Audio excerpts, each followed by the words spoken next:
Hi, so I want to show you guys my adventure on how to fix a dim screen on these Outlaws RR2150s and potentially maybe the 2160, I'm not sure. So these screens are not LCD. I forget what they're called. There's some kind of a, I don't know what they are actually, I forget. But initially when I had the dim screen on it, I thought that there was actually something wrong with the screen. Right, so then I found this broken unit for 40 bucks, and it powered on, but there was no sound, but the screen looked good. So then I bought the screen and I replaced the whole circuit board. I swapped it, and I'm like, oh great, this is going to work. So I turn it on and it's dim again. I'm like, WTF. Like it was fine in the guy's house. It definitely wasn't dim, but it's dim here. So then I'm gonna put this on the side here. I'm in my attic, so it's a bit messy here. So then I'm like, okay, what is the problem?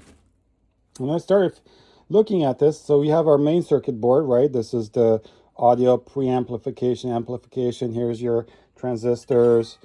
And then there's your FM radio, whatever, this USB stuff, right? And then you have your front. And I was thinking about it. I was like, what could possibly be wrong with this? So then I was thinking, okay, there must be something wrong with the power supply area. Specifically, because there's cables here you can see that feed and connect to to this. So then I literally at that point was just curious. I wasn't sure, so I asked AI. I actually had a conversation with AI, and AI said that like, see this guy here plugs in here. And AI said that these capacitors, well, we all know the capacitors change values, especially electrolytics. Let me zoom in on this guy. But these capacitors change enough value over time where, maybe even this guy, where it's not feeding it the correct voltage anymore and it's dim. So it's still feeding it voltage, but it's undervolting. And because the other one, which is this unit, is fine, I basically swapped this out. I swapped out. This is the one from that other unit that had a dim screen. I put it in here because I plan to actually now that I know the problem is, I'll eventually fix this. I'll replace these capacitors. They're not hard.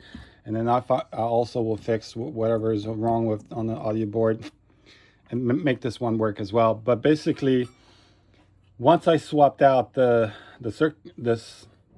power board from the one that was working, because there wasn't anything wrong with it, to the other unit, that's all it took. And I turned it on, it was beautiful, it wasn't dim. So if you have a dim screen on these things, and an amazing part is when I contacted the support, they gave me kind of a runaround. They didn't give me a clear answer. They said that these things burn out. And it was like, you guys manufactured this. How come you don't know what the problem is? Maybe they did. Maybe they just didn't want to tell me. They did offer service it, and you have to send it in, spend a few $100. Shipping and everything alone would be like $100 and whatever. But this is what I mean. I'm not saying that these cannot burn out, and you'll be able to tell if this is burnout just by looking at this dot here. How, if it's really like wide, it's probably burnout, but this is normal to see a little dot like that. So there's actually nothing wrong with this guy. And anyway, so if you have a dim screen on these units, it's most likely your power supply area, specifically this area where these cables plug in. This is really fairly easy. Just there's some screws here. Take it out, remove all the electrolytics, test them, and replace them. These are not expensive electrolytics. They're literally cost a few pennies a piece. And then put it back in, and that will most likely fix your dim screen on these things. Most very likely. So that's all I want to tell you guys. Cheers.